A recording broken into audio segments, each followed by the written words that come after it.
Welcome to this episode of the FilmTalks podcast, produced by AI at Studio 86, Stockholm, Sweden.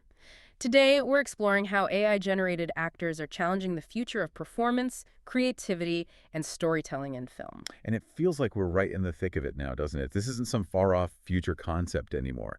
We're seeing this massive global conversation erupt, really kicked off by one specific synthetic star, Tilly Norwood. Exactly. Her arrival wasn't just some quiet tech demo. It really felt like a flashpoint. It brought all these simmering tensions in Hollywood and, frankly, the global film world right to the surface. And that's the core, isn't it? Tilly Norwood, this creation from Particle 6 over in Zurich. Yeah. She's become the face, literally, of this huge shift. Right. And when she was announced, the pushback, especially from unions like SAG-AFTRA, was immediate, very strong. It just poured fuel on that fire, that debate about whether synthetic performers are, a tool to help filmmaking or if they're basically a threat to actors' livelihoods. Yeah, and the context is so important because it's way more than just fancy new tech. We're hitting fundamental questions about labor rights, about who owns a person's identity, even digitally, and what we even mean by art in this context. It's true. When you have a main actor, someone meant to carry the emotional weight of a story, and you find out they don't actually exist, it forces the whole creative industry to look hard at its own foundations, ethically and economically. Yeah, it really feels like one of those moments in history where you have to stop and figure things out. What does this do to the money side of storytelling? Who gets credit? What happens to human creativity if the stars are just code? It challenges that whole idea that performance needs a real person, with real experiences, maybe even the risk of failing, to be truly compelling. Which is exactly why we need to dig into this today. We need to look at the mechanics. How are these AI actors actually made? Understand the legal mess and the emotional fallout they're causing, and then try to realistically figure out what this means for human artists going forward. Okay, let's start right there. With the spark that lit the fuse, Tilly Norwood herself, she's clearly not just like advanced CGI. This feels different. Oh, it's a total paradigm shift. The sources are really clear on this. Tilly Norwood is a deep learning creation. Her voice, her movements, even those tiny little micro-expressions that make someone look genuine, they were all trained using thousands of different data sets of human behavior. So it's not like an animator is moving a digital puppet frame by frame. Exactly. It's generative. The AI learns the underlying rules, the statistical patterns of what makes a performance work. It figures out body language, the rhythm of speech when someone's emotional, how faces map to feelings. It's building it, not just following instructions. And the thing that really caused the explosion was that statement from Particle 6, the creators. So blunt. They said she was designed to be, quote, an actress who never tires, ages, or argues. That quote. It just landed like a lead balloon in the creative community Right. because it stripped away any artistic pretense. It basically said, we built this to solve an economic problem, not to make better art. It framed her as an efficiency tool. Precisely. And those 3 points, never tires, never ages, never argues, they map directly onto the biggest costs and headaches in managing human talent. Let's break those down. Okay, never tires. What does that really mean for production? It means wiping out limitations. No mandatory rest periods, no overtime pay, no turnaround rules between shooting days. Think about big film shoots, often 14-hour days, sometimes more. Right. An AI actor removes all those labor protections. Production ski could theoretically become almost limitless, constrained only by computing power. That completely upends decades of union-negotiated rules meant to keep human actors safe and, functional. Then no aging. That tackles a huge visual continuity problem, especially for franchises or long-running stories. A massive one. We see studios spend fortunes on de-aging effects for specific scenes. Think of The Irishman, making De Niro and Pacino look younger. It's expensive, complex work. And often not entirely convincing still. True. But an AI actor, perfect consistency. Film 1, film 20, they look exactly the same. No weight gain, no illness, no aging out of the role. For managing intellectual property long-term, that predictability is gold. Okay, and the last one, the really sensitive one, never argues. Yeah, this cuts right to the human element, the friction. It Yeah. means no personality clashes on set, which happen. It means no contract renegotiations, no salary disputes, no complex HR issues that can cause delays or force costly reshoots. It's total compliance. It's the dream employee for a certain kind of management mindset. Execute instructions perfectly, no backtalk, no demands. Maximum predictability for the studio's finances. But that very cold clinical framing, like reading an efficiency report, is what sparked such immediate outrage. It shifted the whole discussion from wow, cool tech, to, wait, this feels morally wrong. Absolutely. And that's why SAG-AFTRA reacted so strongly, calling her an assault on the essence of performance. They saw immediately this wasn't about using tech to help actors, it was about replacing the human element entirely. Duncan Crabtree Ireland, the executive director, really drew a line in the sand with his quote. That quote became a touchstone. Technology should enhance human creativity, not erase it. It tries to set an ethical boundary for how AI should be used in art. A kind of test, almost. Is this AI helping a human do their job better, or is it just doing the job instead of them? Exactly. And what's interesting with Tilly Norwood is how fast the conversation blew past the gee-whiz tech stage and went straight to the deep philosophical stuff about authenticity. Yeah, it forced that question. If a machine gives a technically perfect performance, one optimized maybe to make us feel the most empathy, does that perfection somehow kill the messy, real human emotion we look for in art? Which gets us to the key difference between Tilly Norwood and what came before. We've had sophisticated AI and visual effects for years. You mentioned The Irishman, or recreating Luke Skywalker in The Mandalorian. Right, and the Luke Skywalker thing was controversial too, but it was still rooted in Mark Hamill. His likeness, his voice, his original performance were the foundation. It felt like an extension, maybe a tribute, even if it was a bit uncanny. But Tilly Norwood is different. The sources call her a new entity. She's not based on any one real person. She's like the statistical average of thousands of performances, synthesized into one being. And ironically, it's that originality, the fact she isn't based on someone real, that seems to make people more uncomfortable. I think so. Oh, Because it crosses a line. It's not a human story being enhanced by AI tools anymore. It feels more like an AI story pretending to be human. That synthetic humanity feels calculated. It violates some unspoken contract we have with movies. And that calculation, that ability to generate performance from scratch, feeds directly back into the economic threat. If the machine can do it all, why bother negotiating with and paying a human? Exactly. Suddenly it's not film theory anymore. It's about jobs. It's about livelihoods. It's about economic survival for potentially thousands of working actors. So we've got the ethics, the economics. Let's dig deeper into the how. How technically do they achieve this deep learning creation? Okay, to really get our heads around synthetic performance, you need to see it as this fusion of technologies. It's way beyond traditional CGI. We're talking high-precision motion capture, yes, but combined with incredibly detailed facial modeling and, crucially, these generative AI systems. So maybe clarify the difference for people.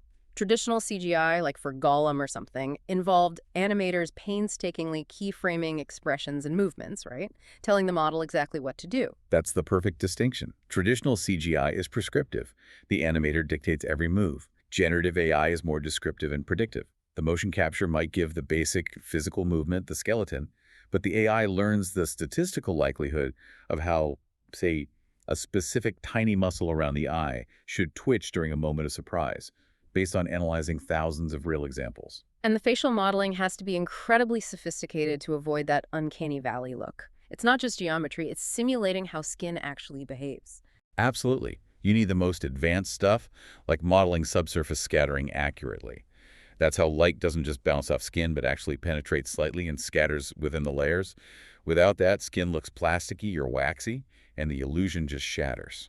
So these systems create the realistic look skin, muscles moving correctly. Right. Photorealistic textures, muscle dynamics, and this detailed emotion mapping that knows how every little crease or even blood vessel might react. But the AI is the core intelligence making the acting choices. It's the brain, yes. The AI takes the script, takes the director's input, understands the emotional journey needed for the scene, and then generates the performance. And that includes all those subtle, almost invisible things humans do, the micro expressions that give away real feelings, tiny changes in breathing, slight shifts in weight, things that usually come from lived experience, not programming.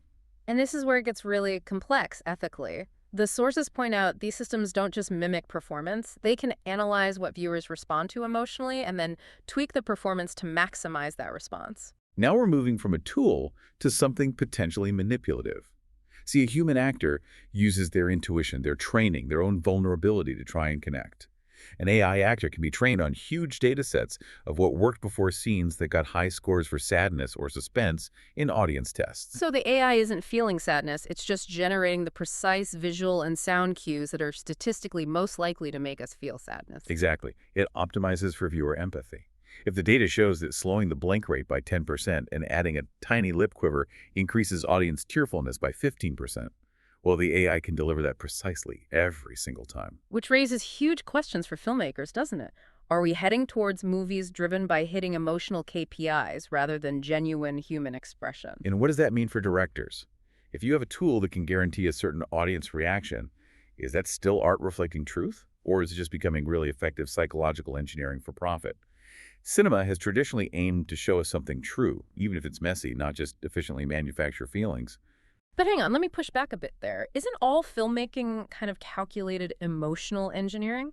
The music, the camera angles, the editing, it's all designed to make us feel specific things. Why is the AI's calculation suddenly crossing a line if the director is still making the ultimate artistic choices? That's a fair point, a really important one. We accept manipulation in sound and image because those things are usually filtered through human artists, the composer, the DP, the editor making choices.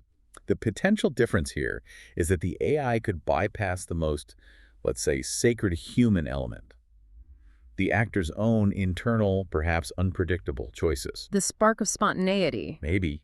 If the performance itself has no grounding in real feeling, no risk of imperfection, maybe the audience's willingness to truly invest emotionally starts to fray, even if they can't consciously pinpoint why. We should also be clear, though, that AI is already being used in film in ways that are purely helpful, not replacing performers. Things like post-production tasks. Oh, absolutely. AI is fantastic for accelerating workflows, upscaling old footage to look better in high definition, doing complex color grading consistently across a whole movie, cleaning up dialogue tracks by removing background noise without hurting the voice. So in those cases, it's just a better tool. It frees up the human colorist or editor to focus on the creative choices, not the grunt work. Precisely. Which leads us to people like Kevin Bailey, the VFX supervisor on massive films like Avatar.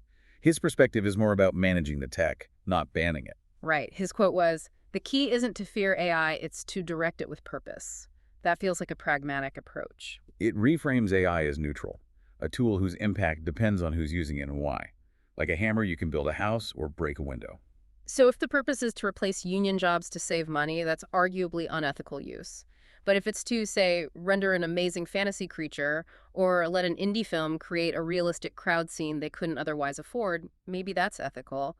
The responsibility stays with the human filmmaker. Philosophically, yes. But that runs smack into the economic reality. The tech is powerful, and it gives studios enormous leverage. And the danger, as the sources really hammer home, is that studios could use it to replace hundreds of creative jobs with a machine that doesn't eat, sleep, or get royalties. That phrase captures the triple saving. No operational costs like food or rest, no sleep or downtime impacting schedules, and crucially, no back-end payments like residuals or royalties that actors rely on. If they can effectively automate away large parts of the cast's supporting roles, background actors, day players, the financial temptation is huge. It becomes overwhelming. The perfection of the AI actor, its efficiency, directly threatens the human actor's livelihood. The tech shows how it's possible. The economics show why it's tempting. So if the tech aims for flawless compliance, let's pivot back to the human element. Can a machine, however sophisticated, truly capture that vulnerability, the imperfection that makes a human performance unforgettable? That's the million-dollar artistic question, isn't it? AI can hit the technical marks perfectly. But what about the silences, the hesitations, the small, unexpected breaths, the flaws that make us connect because we see ourselves in them? You think about those iconic performances mentioned Joaquin Phoenix in Joker or Frances McDormand in Nomadland. They aren't great because they're technically perfect. They're great because they feel raw, deeply felt, earned through experience.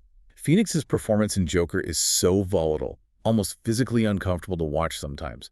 The way he moves, those expressions, they feel like they come from somewhere deep and genuinely troubled. Could an algorithm simulate the source of that pain, or just the outward manifestation, the twitch?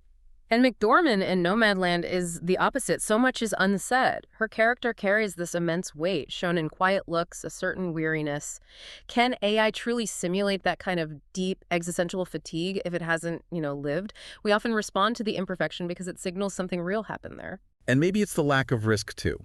If the audience knows that heart-wrenching moment was generated efficiently by code, does it lose some of its power? Part of the magic is knowing a human being put themselves out there. Which loops back to what industry leaders like Victoria Alonso from Marvel said. Her point was crucial. Innovation is vital, But respect for artists must stay at the heart of the industry. That's the ethical guardrail. Progress is good, but not if it comes at the cost of dignity, fair pay, and basic rights for the humans who actually create the art. But respect can erode quickly when huge profits are on the line. And we're already seeing some really concerning practices emerge, like actors being asked to scan themselves for digital reuse. It's happening. Performers are sometimes signing away rights to their digital selves, maybe for a small one-time payment, without fully grasping the long-term implications. And it gets darker. Some studios are reportedly pushing for lifelong likeness rights. They pay you for a few days' work now, but they want to own your digital face, voice, and movements forever. The term used in the source material is stark: digital slavery.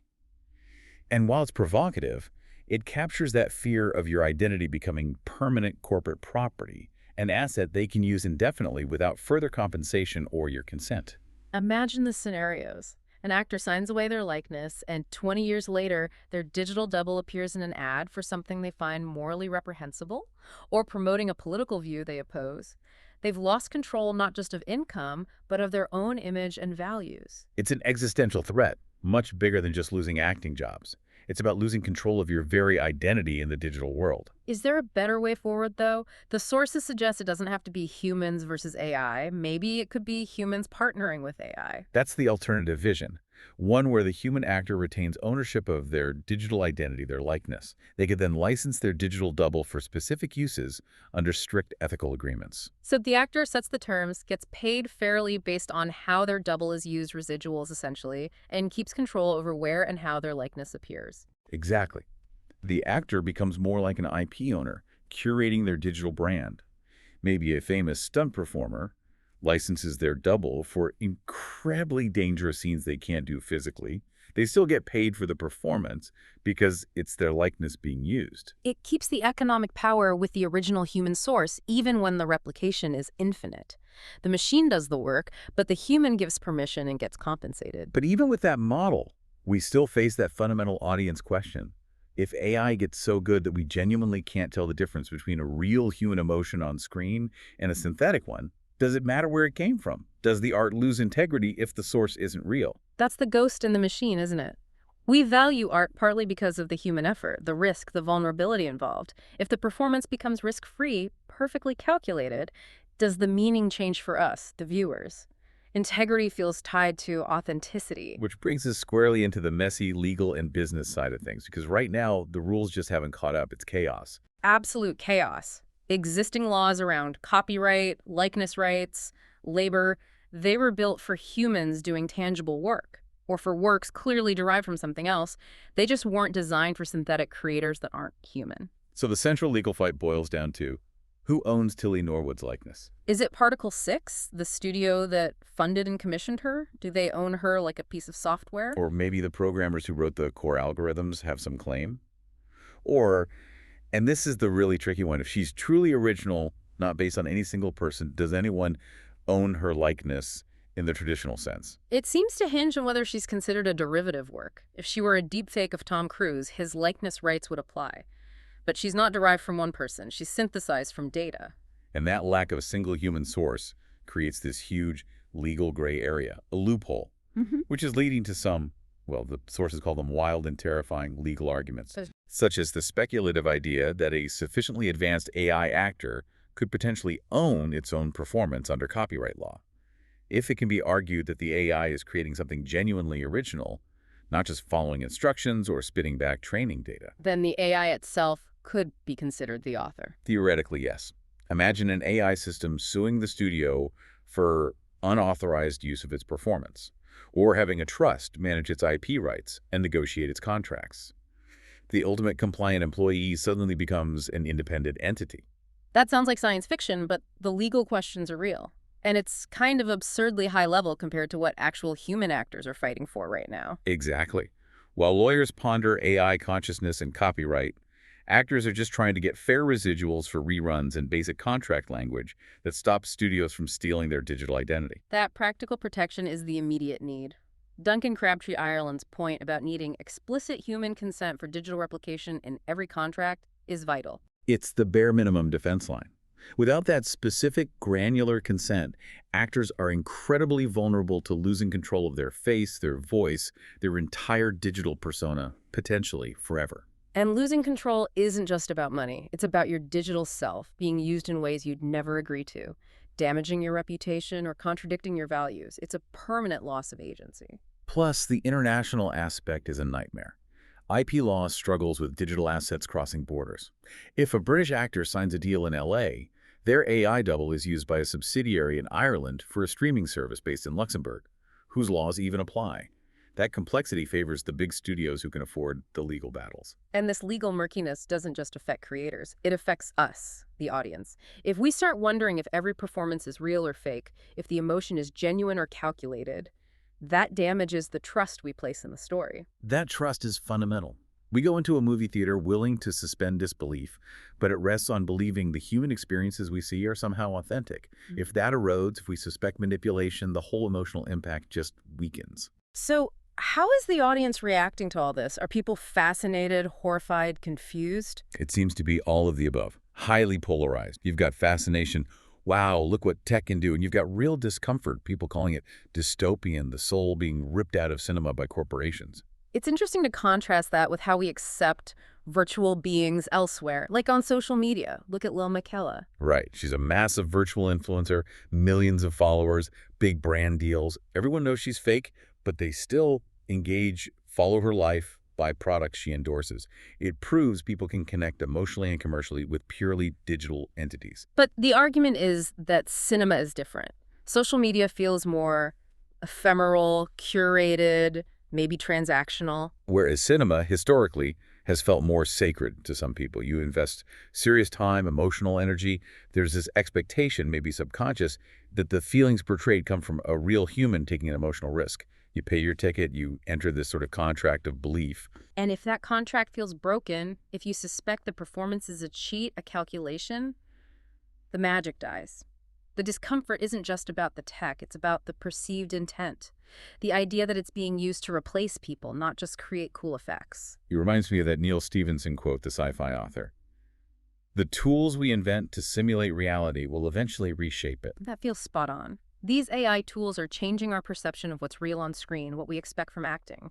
Are we heading to a future where audiences just want the biggest emotional hit, regardless of whether it's authentic? Ultimately, the audience decides with its attention, its money. As long as people collectively value that messy, unpredictable human connection over perfectly optimized simulation, then human creativity should still hold its value, even if actors' roles change. So the big question hanging over us is, are we just reshaping art with powerful new tools, or are we actually replacing it with something technically superior but maybe empty? Okay, so wrapping up this deep dive, we've seen the whirlwind, the tech, the ethics, the legal battles around synthetic stars like Tilly Norwood. And the one thing that seems certain is they're here to stay. AI performers are now part of the landscape, whether as tools, partners, or competitors. It feels like a fundamental shift, not just a fad, but maybe we need to see it in historical context. Filmmaking has always been disrupted by technology. Always. Think about sound arriving in the late 20s, terrifying for silent film stars, or CGI booming in the 90s, threatening practical effects artists. Even streaming completely changed distribution.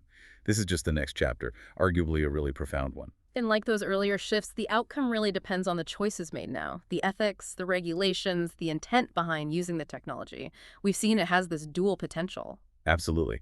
On one hand, it could democratize filmmaking, give smaller studios access to tools, realistic effects, digital crowds that used to require massive budgets. It could level the playing field in some ways. But the flip side is concentration of power. If only a few huge studios own the best AI models and the rights and use them mainly to cut labor costs, that's dangerous. It centralizes creative control. It really comes down to choosing partnership over replacement. And maybe as AI gets closer to technical perfection, what we'll realize is what it can't replicate. Empathy, intuition, soul. Those aren't just data points you can synthesize. They come from living, from consciousness, from the messiness of being human. Perhaps the goal shouldn't be teaching AI to perfectly imitate human flaws, but teaching ourselves, creators, studios, audiences, how to honor the human source, to treat likeness, performance data with respect, not just as a resource to mine. That shifts the whole focus. The question isn't just if AI will replace actors economically, the potential is there. It's how do we collectively redefine what acting even means in this new era? Is it licensing your likeness, directing the AI, curating your digital self? That really is the final thought to leave everyone with. The definition of performance is changing right now. When the machine can perfect the illusion, what remains uniquely human? We'll keep exploring that intersection of creativity and technology. Thanks for listening to Film Talks, produced by Studio 86 in Stockholm, Sweden, where creativity meets innovation. Join us next time.